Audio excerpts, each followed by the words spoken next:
सिंह नरूका इस वक्त बात कर रहे हैं मदन राठौड़ बीजेपी प्रदेश अध्यक्ष से चुनावों के मुतालिक। सुनते हैं। सरकार वो जो भ्रम थे क्या वो फेल हुए और हरियाणा में इस तरीके के कमल संपन्न हुए और नरेंद्र भाई मोदी जी देश के तीसरी बार प्रधानमंत्री बने तो सबसे पहला काम उन्होंने किया, संविधान को अपने मस्तक पर रखा, संविधान का सम्मान किया।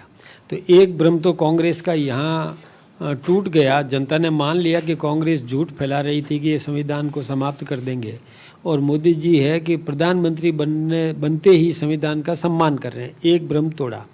दूसरा, हमने कांग्रेस ने पहले फैलाया था कि आरक्षण को समाप्त करेंगे। हमने आरक्षण के साथ कोई छेड़खानी नहीं की और उल्टा राहुल गांधी जी ने विदेश में जाकर के यह कह दिया कि यदि हम सरकार में आते तो हम आरक्षण को समाप्त कर देते। तो जब वो जनता के सामने आ गया कि झूठ कौन बोल रहा है, फरेब कौन फैला रहा है, भ्रम कौन पैदा कर रहा है, जनता समझ गई। तो अधिक दिनों चलता नहीं है, सत्य सामने आ ही जाता है और सत्य को जनता ने स्वीकार किया। हरियाणा में किसान आंदोलन की बात हो, पहलवानों के आंदोलन की बात हो, इस तरीके के पूरे मुद्दे बनाए गए, बहुत ज़्यादा चर्चित रहा। तो ये किसान आंदोलन जिस तरीके से तमाम जो मूवमेंट हैं वो असफल साबित हुए और बीजेपी तीसरी बार काफ़ी एक बड़ी रणनीति बनाई तो इसमें कामयाब हुई है बीजेपी। तो वो जो आंदोलन खड़े किए गए थे बीजेपी के खिलाफ, सरकार के खिलाफ, क्या वो एक तरीके से इस तरीके का नैरेटिव सेट करने की कोशिश की गई थी?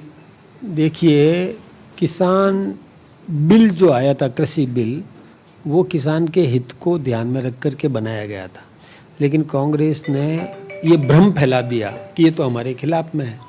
तो किसान को समझने में थोड़ा टाइम तो लगा।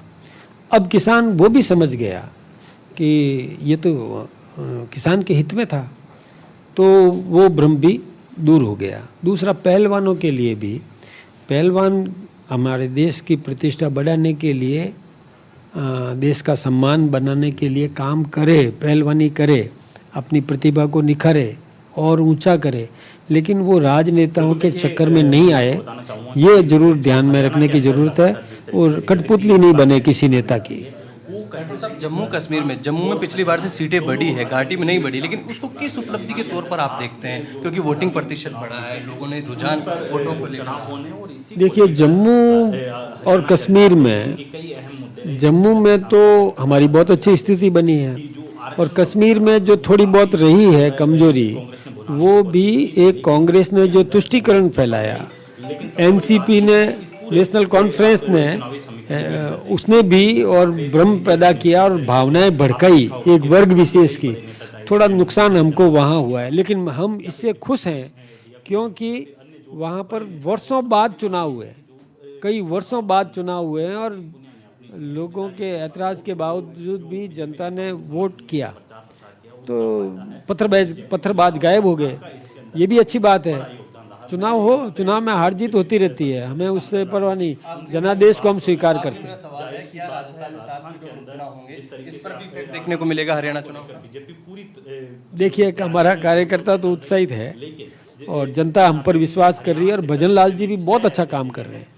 हमारी भजन लाल जी की सरकार भी बढ़िया काम कर रही है और डबल इंजन की सरकार जब अच्छा काम कर रही है तो हम तो उसी को आधार बना करके जनता के बीच में जाएंगे और हम 7 सीटें जीतेंगे। ये हैं बीजेपी के प्रदेश अध्यक्ष मदन राठौड़, जिनका कहना है कि हरियाणा में जिस तरीके से भ्रम फैलाया कांग्रेस ने, उन भ्रमों को पूरी तरीके से जनता ने नकार दिया और बीजेपी कार्यकर्ता उत्साहित है। आगामी दिनों में प्रदेश में होने वाले उपचुनाव भी बीजेपी चुनाव जीत दर्ज करेगी। कैमरा पर्सन दिलीप परमार के साथ अधिराज सिंह नरूका, समाचार प्लस, जयपुर।